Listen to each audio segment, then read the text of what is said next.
احادیث کے اندر ایک سچا واقعہ بیان ہوا ہے۔ اللہ کے نبی صلی اللہ علیہ وسلم فرماتے ہیں کہ بنی اسرائیل کے اندر دو انسان تھے، دو دوست تھے۔ ایک بڑا نیک تھا اور نمازیں، تہجد گزاری، ذکر و اذکار، صدقہ و خیرات بڑا کیا کرتا تھا، یعنی کہ وہ بہت زیادہ نیک کام کرتا تھا۔ اور دوسرا دوست وہ اللہ کی نافرمانیوں میں لگا رہتا، اس سے سستیاں ہو جاتی، کوتاہیاں ہو جاتی۔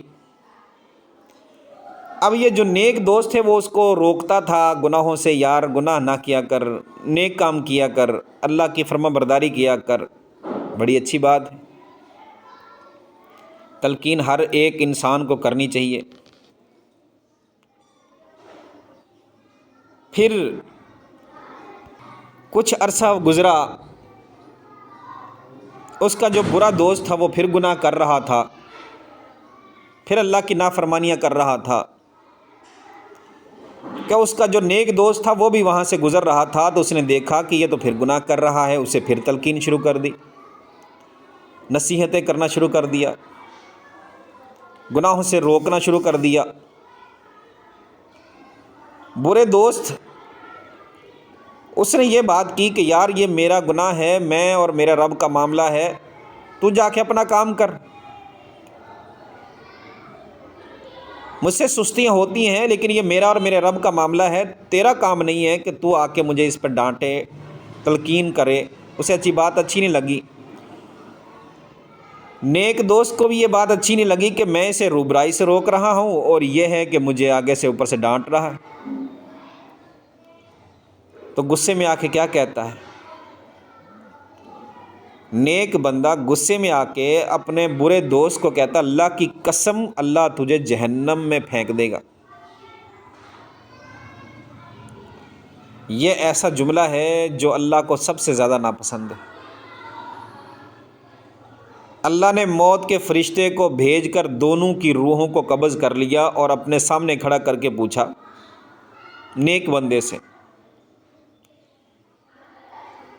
کہ تو نے نیکیاں کر کر کے جو برگزیدہ تو بن گیا، نیک بن گیا، تو ہوتا کون ہے کہ جو کام، جو معاملات میرے ہیں، میں رب ہونے کے ناطے کرتا ہوں، تو اس کو اپنی زبان سے ادا کرنا شروع کر دے؟ تو کون ہوتا ہے اس بندے کو جہنم میں پھینکنے والا؟ اللہ اکبر۔ میں اللہ آج فرشتوں کو آرڈر دیتا ہوں کہ یہ نیک بندے کو اٹھاؤ اور جہنم میں پھینک دو اور اس گنہگار کو جنت میں لے جاؤ۔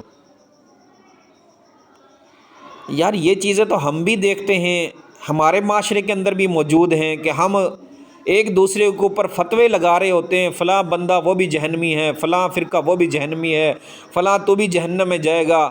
یہ تو بہت غلط ہو گیا کہ اگر ہم بھی یہ زبان سے ادا کریں تو یہ بہت غلط ہے، اللہ کو ناپسندیدہ الفاظ میں۔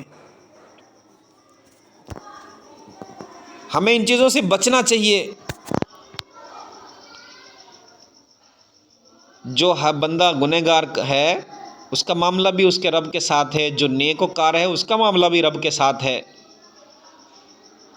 اللہ اگر نیک بندے کو نیکی کی توفیق دے رہا ہے تو وہ اللہ کا خاص فضل ہے، اس کے اوپر خاص کرم ہے اللہ کا، جس کی وجہ سے وہ نیکیاں کر رہا ہے۔